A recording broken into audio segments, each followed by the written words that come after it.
दोस्तों हेलो दोस्तों, ये हमारे घटना चक्र सीरीज़ का वीडियो नंबर 2 है, जिसमें हम लोग ईस्ट इंडिया कंपनी और बंगाल के नवाब के बारे में अच्छे से जानेंगे। दोस्तों, मैं बार बार रिपीट कर रही हूँ, अभी से ही समय के साथ हो जाइए। मैंने 25 दिन बोला है, मतलब 25 दिन। तो अगर आप वीडियो में पीछे हो जाइएगा तो आपको नुकसान होगा और कवर करने में थोड़ा सा प्रेशर आता है। तो इस चीज़ को ध्यान रखिए और जैसे होता है वीडियो सामने खोलिए और बुक को लेकर के बैठिए। साथ साथ करेंगे, जल्दी हो जाएगा और आपको पता नहीं चलेगा। मैं आपको गारंटी दे रही हूँ दोस्तों, जब ये पूरा सीरीज़ ख़त्म हो जाएगा तो आपके अंदर एक अलग तरह का कॉन्फिडेंस आएगा हिस्ट्री के प्रति। तो चलिए, हम लोग समय नहीं वेस्ट करते हैं बिल्कुल भी, सबका समय कीमती है। तो हमारा क्वेश्चन नंबर फर्स्ट दोस्तों ये है कि निम्नलिखित में से कौन एक मुगल सम्राट द्वारा नियुक्त बंगाल का अंतिम गवर्नर था। तो दोस्तों, मुर्शिद कुली खां अंतिम गवर्नर था।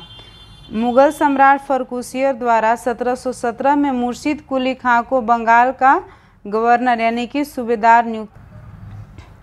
मुर्शिद कुली खां की मृत्यु के पश्चात उसका दामाद शुजाउद्दीन बंगाल का सूबेदार बना, जिसे तत्कालीन मुगल सम्राट मुहम्मद शाह रंगीला द्वारा मान्यता प्रदान की गई। अतः मुगल सम्राट द्वारा नियुक्त बंगाल का अंतिम गवर्नर मुर्शिद कुली खान था। दोस्तों, क्वेश्चन नंबर 2 है, मुगल बादशाह द्वारा नियुक्त बंगाल का अंतिम सूबेदार कौन था। अभी हमने पढ़ा मुर्शिद कुली खान। निम्नलिखित में से कौन सा युद्ध था जिसने भारत में ब्रिटिश प्रभुत्व को प्रारंभ किया। तो ये है दोस्तों पलासी का युद्ध। लेकिन जब दोस्तों महत्वपूर्ण बोलेगा तब हमारा हो जाएगा बक्सर। प्रथम वगैरह कुछ ऐसा यूज़ होता है तो पलासी, लेकिन निर्णायक और बहुत महत्वपूर्ण बोलेगा तो आपको बक्सर लगाना है। चलिए हम लोग आगे बढ़ते हैं। भारत में ब्रिटिश प्रभुत्व का प्रारंभ पलासी के युद्ध से हुआ। पलासी के युद्ध 23 जून 1757 को रॉबर्ट क्लाइव के नेतृत्व में अंग्रेजों ने बंगाल के नवाब सिराजुद्दौला को पराजित किया। नवाब की सेना 3 राजद्रोहियों मीर जफर, यार लतीफ़ और राय दुर्लभ, ये तीनों नाम याद रखिएगा दोस्तों, के सेना के नायकत्व में थी। नवाब की एक अग्रगामी टुकड़ी के नेता मीर मदन तथा मोहन लाल थे। सहसा एक गोली से रणभूमि में ही मीर मदन मारा गया। नवाब सिराजुद्दौला द्वारा अपने प्रमुख अधिकारियों से मंत्रणा के दौरान मीर जफर ने उससे पीछे हटने को कहा तथा यह भी कहा कि नवाब को सेना का नेतृत्व सेनाध्यक्षों के हाथों में छोड़कर युद्ध से चले जाना चाहिए और सिराजुद्दौला वापस मुर्शिदाबाद लौट हुआ। यही उसके हार का कारण बना था। दोस्तों, पलासी के युद्ध में अंग्रेजों को तत्कालिक सैनिक एवं वाणिज्यिक लाभ प्रदान किए। इसने कृषि उत्पादन और दस्तकारियों के क्षेत्र में अग्रणी 3 राज्यों बिहार, बंगाल तथा उड़ीसा में राजनीतिक प्रभुत्व स्थापित करने के लिए पृष्ठभूमि तैयार की। इस युद्ध में वस्तुतः भारत में ब्रिटिश राज की नींव डाली तथा इसे भारत में ब्रिटिश ईस्ट इंडिया कंपनी की पहली निर्णायक सफलता माना जाता है। जबकि सर्वाधिक निर्णायक युद्ध, ये लाइन याद रखिएगा, बक्सर का युद्ध जो कि 1764 में हुआ था माना जाता है, जिसने भारत में वास्तविक रूप से ब्रिटिश प्रभुसत्ता स्थापित की। चलिए दोस्तों, क्वेश्चन नंबर 4, इंग्लैंड की ईस्ट इंडिया कंपनी की भारत में प्रथम निर्णायक सैन्य सफलता क्या मानी जाती है। दोस्तों, प्रथम है तो पलासी का युद्ध। आगे बढ़ते हैं हम लोग। हमारा नेक्स्ट क्वेश्चन है दोस्तों, पलासी का युद्ध कब लड़ा गया था। हमने अभी पढ़ा है हम लोग 1757 ईस्वी में। सिराजुद्दौला लॉर्ड क्लाइव द्वारा परास्त हुआ था। किस युद्ध में दोस्तों? पलासी के युद्ध में। भारतवर्ष में ब्रिटिश साम्राज्य का संस्थापक कौन था दोस्तों? सबसे पहला लॉर्ड रॉबर्ट क्लाइव।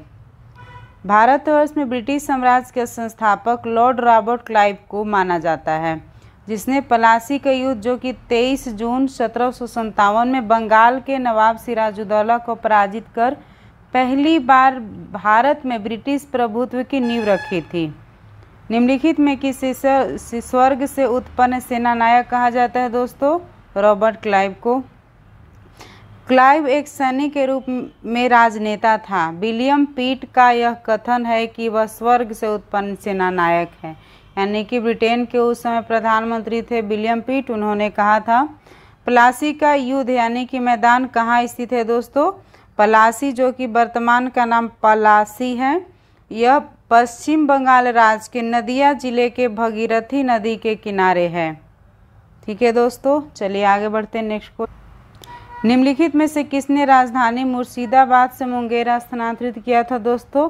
इसका सही आंसर होगा मीर कासिम। मीर कासिम अपनी राजधानी मुर्शिदाबाद से मुंगेर ले गया था और संभवतः वो मुर्शिदाबाद के षड्यंत्रमय वातावरण तथा कलकत्ता से दूर रहना चाहता था ताकि अंग्रेजों का हस्तक्षेप अधिक न हो।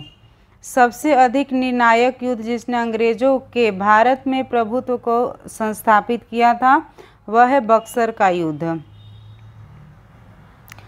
चलिए दोस्तों, हम लोग अभी प्लासी का युद्ध का डेट आपको याद है तो मन में बार बार रिपीट कीजिए अभी, अगर आपको सच में याद है तो। चलिए, अब बक्सर का युद्ध ये हुआ था 22 अक्टूबर 1764 को। अंग्रेजों ने मीर कासिम, अवध के नवाब शुजाउद्दौला तथा दिल्ली के मुगल सम्राट शाह आलम द्वितीय की सम्मिलित सेना को बक्सर के युद्ध में परास्त किया। इस युद्ध में अंग्रेजों की कमान मेजर हेक्टर मुनरो के हाथ में थी। इस युद्ध के परिणाम ने प्लासी के निर्णयों पर मुहर लगा दी। भारत में अब अंग्रेजों को चुनौती देने वाला कोई दूसरा नहीं था। इलाहाबाद तक का प्रदेश अंग्रेजों के अधिकार में आ गया। दिल्ली विजय का मार्ग प्रशस्त हुआ। बक्सर का युद्ध भारतीय इतिहास में निर्णायक सिद्ध हुआ। पी.ई. रॉबर्ट्स ने बक्सर के युद्ध के बारे में कहा, प्लासी की अपेक्षा बक्सर को भारत में अंग्रेजी प्रभुता की जन्मभूमि मानना कहीं अधिक उपयुक्त है। यदि बक्सर के युद्ध के परिणाम को देखा जाए तो कहा जाता है कि यहाँ प्लासी के विजय अंग्रेजों की कूटनीति का परिणाम थी, वहीं बक्सर का विजय इतिहासकारों ने पूर्णतः सैनिक विजय बताया। प्लासी के युद्ध ने अंग्रेजों की प्रभुता बंगाल में स्थापित की, परंतु बक्सर के युद्ध ने कंपनी को एक अखिल भारतीय शक्ति का रूप दे दिया। चलिए दोस्तों, नेक्स्ट हम लोग बढ़ते हैं, अब इसी से रिलेटेड होगा। अंग्रेजी ईस्ट इंडिया कंपनी द्वारा लड़े गए निम्नलिखित युद्धों में से कौन सा सर्वाधिक निर्णायक था? दोस्तों, सबसे निर्णायक था, मैंने बताया था आपको, बक्सर का युद्ध। आगे बढ़ते हैं हम लोग अब। नेक्स्ट क्वेश्चन है दोस्तों, निम्नलिखित में से कौन सा युद्ध भारत में अंग्रेजों के आधिपत्य की स्थापना की दृष्टि से सबसे महत्वपूर्ण समझा जाता है? बक्सर का युद्ध। बक्सर के युद्ध के समय दिल्ली का शासक कौन था? शाह आलम द्वितीय। बक्सर के लड़ाई के समय बंगाल का नवाब कौन था? मीर जफर था दोस्तों। बक्सर के युद्ध के समय बंगाल का नवाब मीर जफर था। निम्नलिखित में से किस एक शासक ने ईस्ट इंडिया कंपनी को दीवानी प्रदान की थी? वह था शाह आलम द्वितीय। चलिए हम लोग दोस्तों इसको डिटेल में पढ़ते हैं, इसमें बहुत सारा फैक्ट है, एक एक करके देख लेते हैं हम लोग। इलाहाबाद की दूसरी संधि हुई थी 16 अगस्त 1765, ठीक है, और पहला हुआ था 12 अगस्त 1765। इलाहाबाद की दूसरी संधि 16 अगस्त 1765 के अनुसार शाह आलम को अंग्रेजी संरक्षण में ले लिया गया, उसे इलाहाबाद में रखा गया। इलाहाबाद तथा कड़ा के जो क्षेत्र नवाब ने छोड़ दिए थे शाह आलम द्वितीय को मिले। 12 अगस्त 1765 के अपने फरमान द्वारा मुगल बादशाह शाह आलम द्वितीय ने कंपनी को बंगाल, बिहार तथा उड़ीसा की दीवानी अस्थायी रूप से दे दी। इस समय Robert Clive east India company का बंगाल का गवर्नर था। शाह आलम द्वितीय का जीवन संपूर्ण आपदाओं से ग्रस्त था। उसने 1788 ईस्वी में उसे अंधा कर दिया गया और शाह आलम द्वितीय के समय 1803 में अंग्रेजों ने दिल्ली पर अधिकार कर लिया। ये डेट 1803 इम्पोर्टेंट है, याद रखिएगा इसको।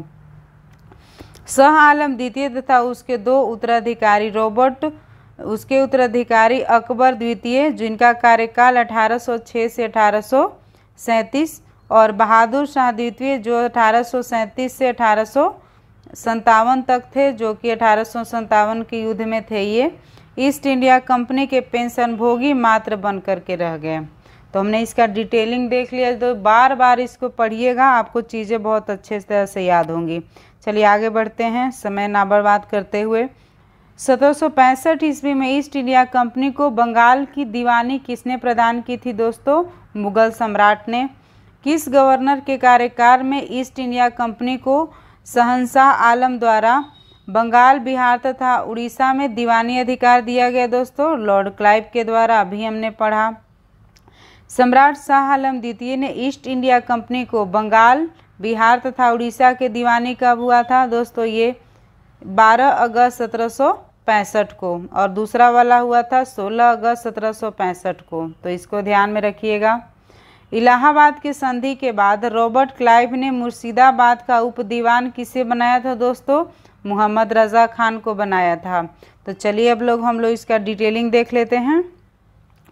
इलाहाबाद की दूसरी संधि 16 अगस्त 1765 के अनुसार भगोड़े शाह आलम द्वितीय को अंग्रेजी संरक्षण में ले लिया गया तथा उसे इलाहाबाद में रखा गया। शाह आलम ने उपयुक्त संधि के प्रावधान द्वारा कंपनी को बंगाल, बिहार, उड़ीसा की दीवानी अस्थायी रूप से दे दी। नज्म-उस-दौला को बंगाल का नवाब स्वीकार किया, जिसके बदले नवाब द्वारा सम्राट को 26 लाख रुपए वार्षिक कर अदा करना था। इस समय कंपनी सीधे कर संग्रह करने का भार न तो लेना चाहती थी और न ही उसके पास ऐसी क्षमता थी। कंपनी ने दीवानी कार्य के लिए 2 उपदीवान, बंगाल के लिए मोहम्मद रजा खां और बिहार के लिए राजा सितौव राय की नियुक्ति की थी। मोहम्मद रजा खां उपनाजिम के रूप में भी कार्य करते थे। इस प्रकार समस्त दीवानी तथा निजामत का कार्य भारतीयों द्वारा ही चलता था और यद्यपि अधिकार कंपनी के हाथ में था। तो हमने अच्छे से इसका डिस्कशन देखा दोस्तों। चलिए 1765 में दीवानी प्रदान किए जाने के बाद ब्रिटिश सबसे पहले निम्नलिखित में से किस पर्वतीय जनजाति के संपर्क में आए थे दोस्तों? तो ये जाति थी खासी। बंगाल की दीवानी प्राप्त करने के पश्चात 1765 में सिलहट आए थे। तो खासी जनजाति के लोग चावल, नमक एवं सूखी मछलियों के बदले रेशम, सूती सामान, लोहा, मोम, मधु, सिंह का व्यापार करने हेतु सिलहट की सीमा पर पंडुआ में आते थे। खासी पर्वतों में पाए जाने वाले चूना पत्थर का उपयोग तब बंगाल में चूना पत्थर की मांग की पूर्ति हेतु किया जाता था। कुछ समय पश्चात ईस्ट इंडिया कंपनी के ब्रिटिश अधिकारी चूना पत्थर का व्यापार करने लगे, जिससे वे खासी जनजाति के संपर्क में आए। चलिए हम लोग नेक्स्ट क्वेश्चन देखते हैं। अवध सल्तनत के हिंदू नायब वजीर के संदर्भ में निम्नलिखित कथनों में से कौन सा सही है? चलिए इसका है दोस्तों दोनों सही है, तो हम लोग इसका डिस्कशन देख लेते हैं कि राजा टिकैत राय नवाब आसूफउद्दौला के दीवान या अर्थमंत्री थे, अतः कथन एक सही है। अवध के नवाबों के राज में हिंदू अधिकारियों को भी उच्च पदों पर नियुक्ति की गई थी। उदाहरण स्वरूप आसूफउद्दौला के दीवान राजा टिकैत राय व राजा झाऊ लाल एवं नवाब सफदर जंग के प्रधानमंत्री व सेना नायक राजा नवल राय आदि इन्हीं जातियों के प्रतिनिधि थे। तो कथन दूसरा भी दोस्तों सही है। लोग आगे बढ़ते हैं। भारत में लड़े गए युद्धों 18वें शतक में भारत में लड़े गए युद्धों का निम्नलिखित में से सही क्रमानुसार बताइए। तो इसमें सबसे पहले दोस्तों अंबर का युद्ध, दूसरा नंबर पलासी का युद्ध, वांडीवास और बक्सर का युद्ध। चलिए दोस्तों अब लोग इसका डिटेल अच्छी तरह से देखते हैं ताकि कोई कंफ्यूजन ही ना रहे। दोस्तों सबसे पहले हुआ था अंबर का युद्ध, जो कि अगस्त 1749 में हुआ था।